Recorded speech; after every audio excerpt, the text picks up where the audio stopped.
آئیے آگے بڑھتے ہیں۔ نمبر 2، بیماریاں۔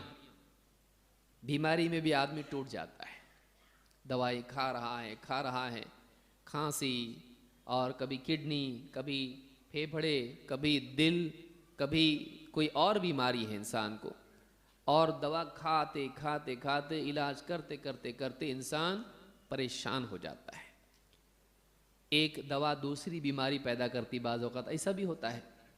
تو خاص کر کے بعد کی عمر میں، بڑھاپے میں، بڑھاپا خود ایک بیماری ہے، حدیث میں اس کا کوئی علاج نہیں، تو ایک انسان جب بیماریاں اس کے پیچھے آتی ہیں تو پریشان ہو جاتا ہے، فکر مند ہوتا ہے، غمگین ہوتا ہے، غصہ ہوتا ہے، کبھی کبھی اللہ سے بھی ناراض ہوتا ہے۔ ایسے حالات انسان کے سکون کو خراب کرتے ہیں، نہ صرف انسان بلکہ اس سے جڑے ہوئے جتنے لوگ ہوتے ہیں ان کا بھی سکون خراب ہوتا ہے۔ بیٹے، بہو، بیٹیاں بازو میں بیٹھے ہیں، دواخانے میں جانا آنا، کون کب رکے، رات میں دن میں، ڈاکٹر سے کون بات کرے، پیسوں کا انتظام، سارا کچھ کرنا پڑتا ہے، تو پوری فیملی ڈسٹرب ہوتی ہے۔ ایسے وقت میں کیا کیا جائے، اس سے کیسے ڈیل کریں؟ نمبر 1، یہ بات یاد رکھیں کہ مصیبتیں مغفرت کا ذریعہ ہیں۔ جسم میں، سر میں، ہاتھ میں، پاؤں میں، آنکھ میں، پیٹ میں، جہاں بھی کوئی تکلیف اللہ ڈالتا ہے، مومن کے گناہ اس سے جھڑتے ہیں۔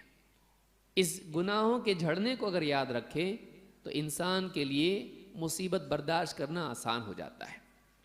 اللہ کے نبی صلی اللہ علیہ وسلم فرماتے ہیں، ما یصیب المسلم من نصب ولا وصب ولا ہم ولا حزن ولا اذى ولا غم حتى الشوكة يشاكها الا كفر اللہ بها من خطاياه۔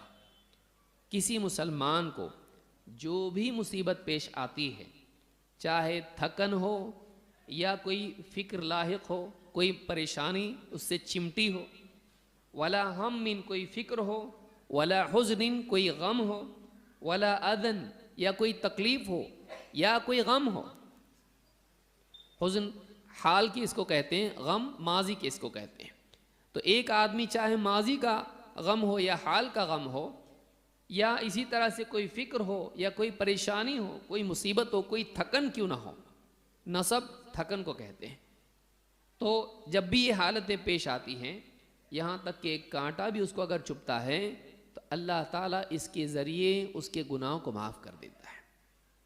حتی الشوکۃ یشاکوہا، ایک کانٹا بھی ایک مسلمان کو چبھتا ہے پاؤں میں تو اللہ تعالیٰ اس کانٹے کے ذریعے، اس تکلیف کے ذریعے اس کے گناہ کو معاف کر دیتا ہے۔ اگر آدمی جو بھی تکلیفیں اس پر آ رہی ہیں، بخار آیا، ہاں زکام ہے، سر درد ہے، پیٹ درد ہے، کوئی بھی تکلیف ہے، آدمی سوچے اس کے بدلے اللہ نے معلوم نہیں کتنے گناہ میرے معاف کر دیے۔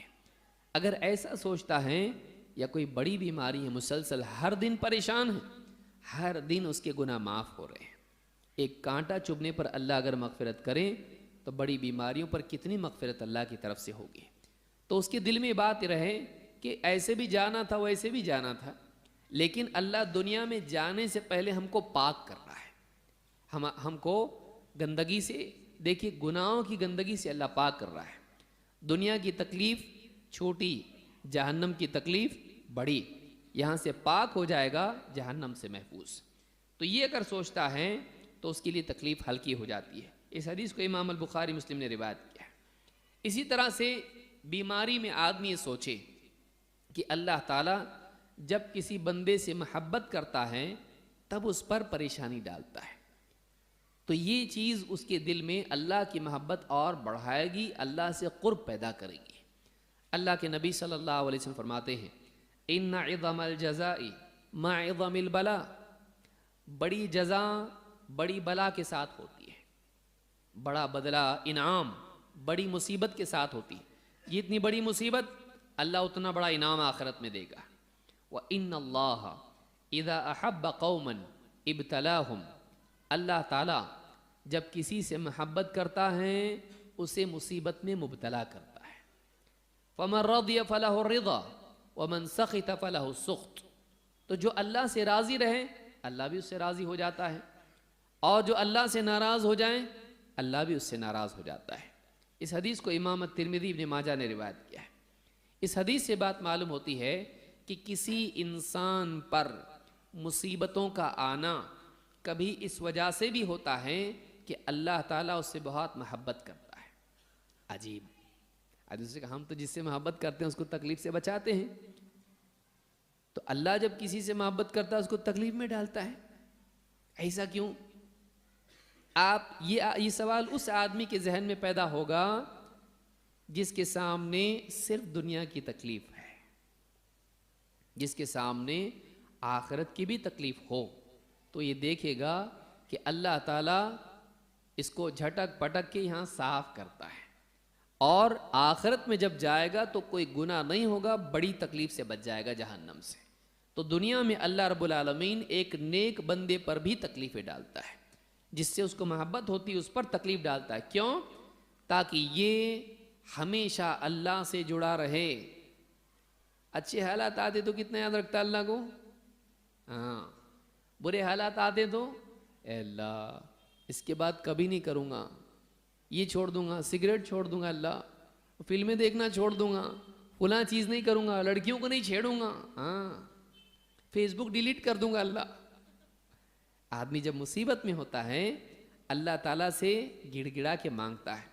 تو جب ایک انسان پریشان ہوتا ہے تو وہ اللہ سے جڑا رہتا ہے، لیکن جب مصیبت ٹل جاتی ہے اللہ سے دور ہو جاتا ہے، مگن ہو جاتا ہے اپنی دنیا میں. اللہ سے جڑا رہنا اچھا رہتا ہے اس کے لیے. اسی طرح سے ایک اچھا انسان جب مصیبت اس پر آتی ہے اور مصیبت میں بھی وہ دین پر جمع رہتا ہے، اللہ تعالیٰ کو چھوڑتا نہیں ہے، وہ دوسروں کے لیے آئیڈیل بن جاتا ہے، دوسروں کے لیے نمونہ بنتا ہے کہ دیکھو وہ بھی انسان ہے، اس پہ بھی تکلیفیں آئیں لیکن کتنا جماؤ. تو دوسرے لوگوں کے لیے آسانی ہو جاتی ہے اس کو دیکھ کر دین پر جمنے میں، اور ان سب کا ثواب اس کو ملتا ہے. تو یہ بھلائی ہے کہ ایک نیک بندے کو اللہ تکلیف میں ڈالتا ہے، وہ دوسروں کا بھی ثواب لے لیتا ہے، اپنا بھی ثواب لیتا ہے، اللہ سے بھی جڑتا ہے، آخرت میں گناہ معاف، آخرت میں جنت کے مراتب اس کو ملتے ہیں. یہ ساری نعمتیں اس کو نصیب ہوتی ہیں. تو یہ بھی سوچے کہ کچھ بھلائی ہوگی، اللہ کی محبت ہے کہ اللہ نے مجھ کو چنا، تو آدمی اس پر اللہ سے راضی رہے، ناراض نہ ہو. اور آسان ہو جاتا ہے ایک انسان کے لیے مصیبت برداشت کرنا. دنیا میں بھی ہم دیکھتے ہیں کہ ہم اپنوں کے لیے کتنی انکنوینئنس برداشت کر لیتے ہیں. کوئی پہچان والا رشتہ دار مل گیا، بزرگ ہیں، گاڑی ہے، ٹرین ہے، بس ہے، آپ بیٹھو سیٹ پہ، اس کے لیے خالی کرتا کہ نہیں کرتا؟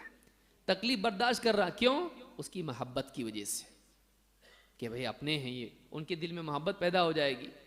ان کے لیے نہیں بیٹھوں گا ناراض ہو جائیں گے بزرگ، کتنا بے حیا لڑکا ہے، جوان ہو کے کھڑا نہیں ہوا اور میں بوڑھا رہ کے بس میں کھڑا رہا.